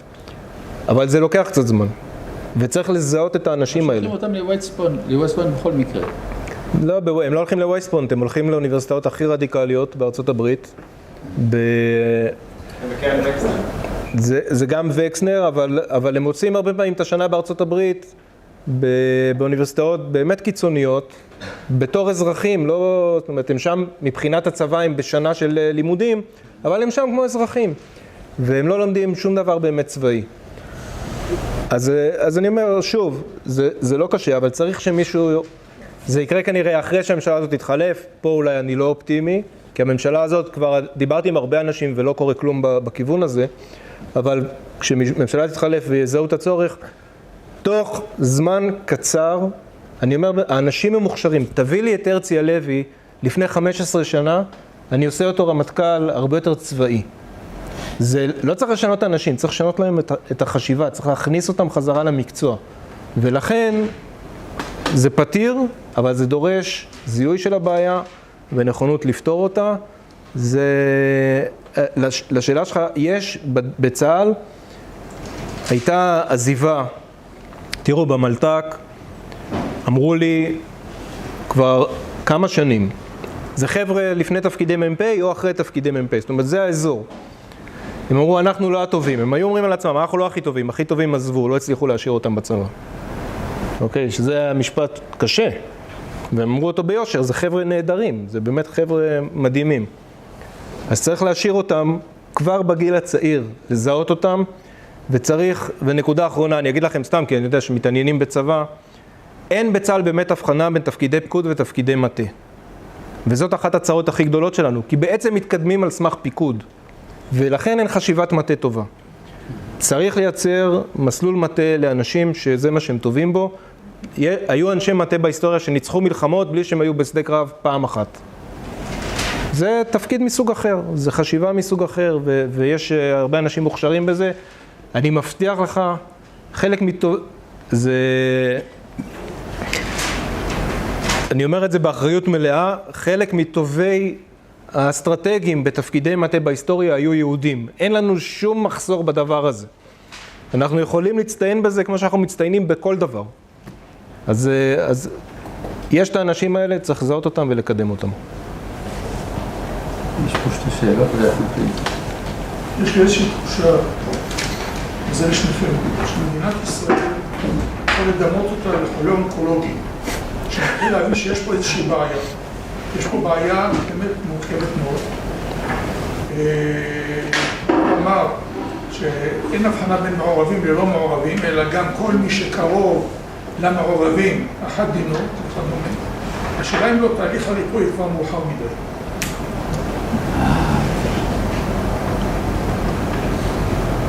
טוב, אז תרד מהארץ, מה? לא, באירופה זה אירופה. מדברים על שנה, שנתיים, 3, 4, כמו שזה עובד, זה לא נראה... לא מאוחר, אבל אני מדבר על עשור. יש לנו עשור מאתגר גם ברמה המקומית וגם ברמה העולמית, ואנחנו צריכים לראות איך נצלח את העשור הזה, אבל אני בכל מקרה, יש אמרה שאני מאוד אוהב, שאתה צריך להתפלל כאילו הכל תלוי בקדוש ברוך הוא, אבל לפעול כאילו הכל תלוי בך. זה מה שאנחנו צריכים לעשות, גם אנחנו, גם... תראה, דיברתי על הונגריה בתור דוגמה. יש עכשיו ברית של שמרנים, הונגרים, אמריקאים, ישראלים. הזמינו אותי, אני לא יכול לנסוע, כי הבן שלי בדיוק היה אמור לסיים את המסלול שלו. הם עושים טקס, הם רצו לעשות טקס ב8 באוקטובר בשנה שעברה, כמובן שאף אחד לא יכל להגיע. הם עושים השנה שוב את הכנס. הכנס הזה זה כנס תמיכה בישראל, בהונגריה. מוזמנים אנשים מאנגליה ומארצות הברית, ואתה הולך בהונגריה ואתה מרגיש שיש שינוי. יש שינוי בתפיסה של האיום, שזה המפתח.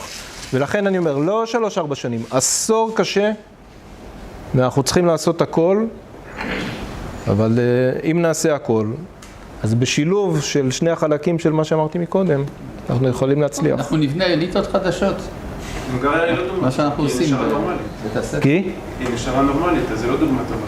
לא, אבל אני אומר, הנורמליות, הרי גם את ההונגרים מתקיפים. האיחוד האירופי, הוא עושה בליץ, והם עומדים, הם מתעקשים, הם לא מוותרים, והם נותנים דוגמה טובה למדינות נוספות, בעיקר במרכז אירופה. ועכשיו, כשפוטין התעורר ומערב אירופה נכנסה ללחץ, אז דברים קורים, אתה רואה גם בדפוסי בחירות, גם באנגליה, גם בצרפת, בעצם באנגליה ובצרפת זה סוג של בלוף זמני. השמאל ניצח, אבל הוא ניצח בהפסד אלקטורלי. זה סוג של טעות כן, זה כמו שבארצות הברית יש הבדל בין אלקטורים לפופולר ווט, אתה יכול לקבל יותר קולות ולהפסיד בבחירות, משהו כזה קורה גם בצרפת וגם באנגליה. תהליכים האלה, תהליכים כמו שהרב אמר מקודם, שקורים גם בארץ, זה דברים שהם לוקחים זמן, אבל הם כל כך עמוקים שבסוף אפשר לעצור אותם. אז זה קורה גם שם. והונגריה היא, כמו שאמרתי, ישראל היא דוגמה לעולם בשילוב הזה, של לחיות בעולם מודרני ועדיין לשמור על דפוסים מסורתיים. אז הונגריה היא דוגמה להרבה מדינות במרכז אירופה, וגם תהיה למערב אירופה. רוצה להגיד משהו? כן. דבר ראשון, אני רוצה להודות לשניכם על האירוע הזה, ובכללי על פעילות החיים שלכם. דבר שני, רן, אני מקבל את הרושם שלמדינת ישראל, המפקדים הצבאיים שלנו, מאז ומתמיד לא הייתה הכשרה אסטרטגית. גם בימי 48, הפלמ"ח, אלה היו אנשים שצמחו מהשטח. אלה לא היו אנשים שהלכו ולמדו בווסט פוינט למשל. אז התובנה העיקרית שלי היא שיש צורך באקדמיה צבאית ישראלית שתלמד את הדברים האלה. האם אתה מסכים עם זה? אז תראה, לגבי התיאור ההיסטורי זה לא מדויק, כי מה שבן גוריון עשה בעצם, הוא הפך את הפלמ"ח לצה"ל, ובדרך הוא הזיז את כל הפלמ"חניקים שהיו לוחמי גרילה, ונתן את הפיקוד וגם את עבודת המטה ליוצאי צבאות אירופאים שבאו לארץ, בעיקר מהצבא האנגלי. והוא זיהה את זה, זה לא, מה שאני אומר הוא לא במקרה, זה דברים שהוא כותב ואומר ועושה. הבנתי שמה שיש לא מתאים למלחמה כמו שתהיה אחרי הכרזת העצמאות, כי אז יתקיפו אותנו צבאות קונבנציונליים ולא יהיה טרור בדרכים ודברים מהסוג הזה, אלא ממש טנקים ומטוסים, ולכן צריך לשנות את הצבא. זה היה פרויקט עצום שלו בין 47 ל-49-50, זה מה שהוא השקיע את כל המרץ שלו בו, והוא הצליח לא רע. הוא הצליח לא רע בכלל, וזה לזכותו לנצח נצחים. הייתה לו אישיות בלתי נסבלת, אבל אנחנו חייבים לו כל כך הרבה שאני סולח על הכל. אז זה לגבי, אנחנו צריכים לעשות משהו דומה. ואתה צודק, אני מסכים, זה עובר גם דרך הצד ההשכלתי. אני חושב, יש לי כל מיני מחשבות בכיוון, אני אנסה לקדם את זה. זה קשה בישראל, בטח כששר הביטחון הוא תוצר של המערכת הקודמת ולא מוכן להודות בשום כשל, אבל כמו שאני אומר, צריך לשתול את הזרעים האלה ובסוף זה פורח. אוקיי, ושאלה לשניכם, הרב, אתה דיברת על הצורך ליצור אליטות חדשות. נכון. ואני מסכים עם זה לגמרי, אבל הבעיה הגדולה היא, ראינו את זה בשנה שעברה, אנחנו עדיין רואים את זה שהאליטות הישנות שמייצגות חלק הולך וקטן בעם, הן נאחזות בצורה מאוד קשה במוקדי הכוח, הן מוכנות להרוס את המדינה כדי להישאר במוקדי הכוח, ומצד שני אנחנו חייבים להחליף אותן במהר, כי אחרת לא יהיה... זה שירת הברבור, נו. ששניכם מדברים עליהם, אז השאלה היא איך התהליך הזה יקרה. קודם כל אתה צריך לבנות את האליטות החדשות. ברגע שאתה בונה אותן, אז הן קיימות. הן קיימות, ומי שנלחם רק בגלל שהוא לא רוצה לאבד את מוקדי השליטה ולכן לא מוכן להיות דמוקרטי, בסופו של דבר הוא מחלה את עצמו. עכשיו, אני לא חי באשליה שכולם יחשבו כמוני. אני גם לא חושב שזה דבר טוב. אבל אם אתה לא עוסק ביצירת האליטות החדשות, אז הן לא תיווצרנה. ברוך השם, אנחנו התחלנו קצת תהליך כזה. הקמנו בית ספר גבוה לחוכמת האמונה, שהיומרה שלו היא לייצר את האלטרנטיבה הזו. כמו שבדיוק רן רוצה להקים אקדמיה. תודה. כן, אבל השאלה מי ייתן להם להתקדם ולתפוס כאן עמדות מפתח. טוב להחליש. בכל זירה הפתרונות שלו. ככה זה יעבוד. בחינוך אני הרבה פעמים אומר למשל, שזה אנטי-אינטואיטיבי מאוד לישראלים, כי החינוך פה הוא ממלכתי. ואני הראשון שטוען בעד חינוך ממלכתי. אני אומר, אבל במצב הקיים, החינוך הממלכתי שלנו, גם ברמה הוא גרוע וגם בערכים הוא גרוע. ועכשיו בגלל שהוא ממלכתי, אז כולם מקבלים את אותו חינוך, שהוא לא טוב גם ברמה וגם בערכים. אסור לדבר על ערכים. אז תשחרר. נכון. אז תשחרר. ואני אמרתי, כשהיו מתווכחים איתי אנשים, אמרתי, היום חבורה קטנה של פקידים שלמדו להיות פוסט-ציונים, אז הייתה פוסט-ציונות באקדמיה, הם כותבים את התכנים לכל תלמידי ישראל. אבל אם תשחרר קצת ולהורים יהיה מעמד במה הילדים שלהם לומדים, אתם תראו שרוב ההורים רוצים תכנים ציוניים. אתם תראו שרוב ההורים רוצים נגיעה במסורת. הפקיד במשרד החינוך שלמד תואר ראשון ואני לא יודע מה, אז הוא מבחינתו זה האויב. תפתח כל ספר אזרחות, שכן, הייתי מעורב בפסילה של הספר אזרחות, להיות אזרחים בישראל נדמה לי קראו לו. יש קדמה ונאורות ואור ומוסר, ויש יהדות. זה חושך ורוע, זה לא מה שההורים רוצים. אז תעביר מהמפקחים והוועדות חינוך של הפקידים, תעביר להורים, ואתה תראה שבאקדמיה זה יותר מסובך. זה יותר מסובך כי אתה חייב באמת את הדבר הזה של חופש אקדמי, שהוא לא למדעי החברה והרוח כל כך, הוא יותר למדעים, אבל הוא מכסה בצדק חלק גדול ממה שקורה באקדמיה. אתה צריך תיקון מבפנים. זה באמת, אין נביא שיכול לדעת מתי זה יקרה. אני לא יודע מתי זה יקרה, כי המצב בעולם הוא כל כך גרוע. וזה מערכת גלובלית. לאקדמיה, לא צריך דווקא לתקן מבפנים. אתה יכול לעשות מסגרות מתחרות. נכון, זה... כן, רק שבתוך המסגרות המתחרות הם כולם צריכים את האישור, ככה זה במדינת ישראל, של האקדמיה. אבל בתקשורת אנחנו בתהליך תיקון מאוד ברור.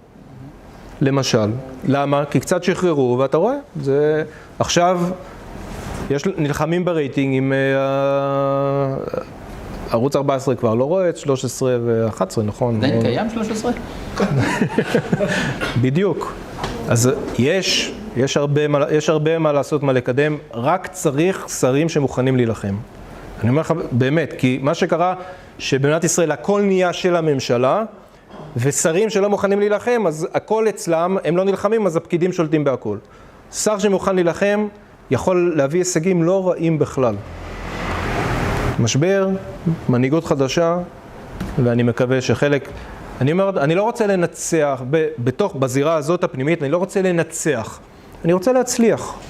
אני מוכן להשאיר לצד השני הרבה, אבל אני לא מוכן להיות מושתק, ואני לא מוכן להתחנן בשביל מה שמגיע לי בדין, ואני לא מוכן שיגידו לי איך לחשוב ואיך ללמד. זה אני לא מוכן. אז על זה אני אלחם. אבל מרגע שאני אקבל את זה, אני לא אעשה לצד השני מה שהוא עשה לי. אני רוצה שגם הוא יישמע, אני רוצה שסטודנט יכיר את שני הצדדים, אני רוצה שסטודנט יכיר גם את הביקורת וגם את השבח, אני חושב שככה ראוי. בזה אני לא דומה להם. אבל אז הניצחון שלי עליהם הוא לא מלא, למרות שהם אכזריים כלפיי לא מעט, לצד שלי. אולי שאלה אחרונה מה זאת שאלה? כן, זאת שאלה הזה. זה היה הלילה את הדיבייט בארצות הברית.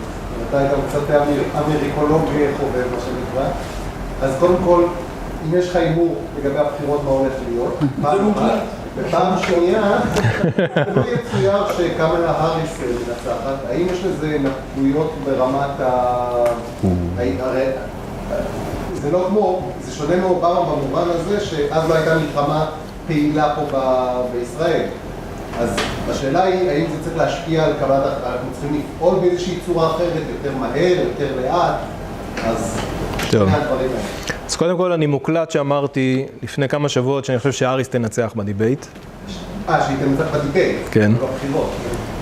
ויש לה סיכוי לא רע בכלל בבחירות. הייתי אומר שזה נוטה לכיוון שלה. כמובן שאשמח מאוד להתבדות ולטעות מוקלט בדבר הזה. הייתי בלשכה כשטראמפ נבחר וכל הערכות היו נגדו, אף אחד לא חשב שהוא ינצח, אז יש מקום לתקווה בעניין הזה. אם היא תיבחר, זאת תהיה קטסטרופה, לא רק לישראל, אלא לעולם כולו. הצוות שלה, אם אנחנו חושבים שאובמה היה הווק הראשון, והצוות של ביידן כבר היה קצת יותר, הצוות שלה ממציא מחדש את הווקנס. יש לה צוות שהוא ממש, זה היוצאים של ההפגנות של הרווארד, האנשים האלה, הם או המרצים שלהם, או אלה שממש, אלה האנשים שהתפסו את כל כן, אמרתי, זה, בארצות הברית הפקידות היא באמת יותר ממשלית, זאת אומרת, האריס תמנה את מי שהיא רוצה ותעיף את מי שהיא רוצה, ומותר לה, זה בכללי המשחק. והרדיקליזציה הזאת, הרי האנשים האלה המשכילים שלכאורה הם למדו את המזרח התיכון, נכון? יש להם תואר במידל איסט, תואר ראשון, תואר שני, דוקטורט, הם הופכים להיות היועצים שלה. וזה... טוב, אז יחד לעמוד על נפשנו. אם האריס תנצח, אנחנו נתגעגע לאובמה. אני אומר את זה בשיא הרצינות. אבל מה אנחנו צריכים לעשות אז ברמת הגיאו-אסטרטגיה הביטחונית? אם היא מנצחת? אני חוזר לבן גוריון, אנחנו צריכים לקנות נשק מכל מי שמוכר לנו. כי היא לא תמכור לנו. אנחנו צריכים, וברצינות אנחנו צריכים למצוא כמה שיותר אלטרנטיבות. היה לנו שיתוף פעולה מצוין עם ארצות הברית, זה הפסיק פחות או יותר באובמה, אבל אובמה הוא כמו אהרון, אני אגיד את זה ככה, אובמה היה כמו אהרון ברק. הוא ניתק את הצינור הזה, אבל בצורה מאוד מאוד חכמה ומדורגת, והוא נתן לנו דברים, בזמן שהוא ניתק, הוא נתן לנו דברים, ואז אמרנו כן, הוא גם נותן סיוע, אבל הוא אומר, אני נותן סיוע וזהו, וזה נגמר. וזה נגמר אחרי זמני בכלל, לא אצלי, אבל זה נגמר. זאת אומרת, הוא עשה את הכל מאוד חכם, ואת ההסכם עם איראן עשה בחשאי, אני מזכיר לכם, נשיא אמריקאי, עשה הסכם גרעין עם איראן, שמאפשר לאיראן להפוך לגרעינית, ברגע שאחרי עשור, ולא אמר לנו אפילו שמתקיימים מגעים. זאת אומרת, זה עד כדי כך הוא היה עוין, אבל עדיין הוא שיחק את המשחק של אנחנו בדיז, כן? בא לישראל, הוא לא נפגש עם נתניהו, אבל הוא נואם לישראלים. אתם זוכרים את האירוע הזה? זה דברים מדהימים שאובמה עשה, אבל הוא עשה אותם באלגנטיות ועם הבנה שהוא צריך לשחק איזה משחק. האריס לאובמה זה כמו, אני יודע, חיות או לאהרון ברק. אין יותר עדינות, אין יותר משחק, זה שלי, ואתם תעשו מה שאני אומר. זאת תהיה הגישה, ואנחנו נצטרך למצוא, אני מתפלל, מתוך החילוניות שלי, אני מתפלל כל יום שהיא לא תנצח. בנימה אופטימית זו. טוב, תודה רבה. תודה רבה. אני חושב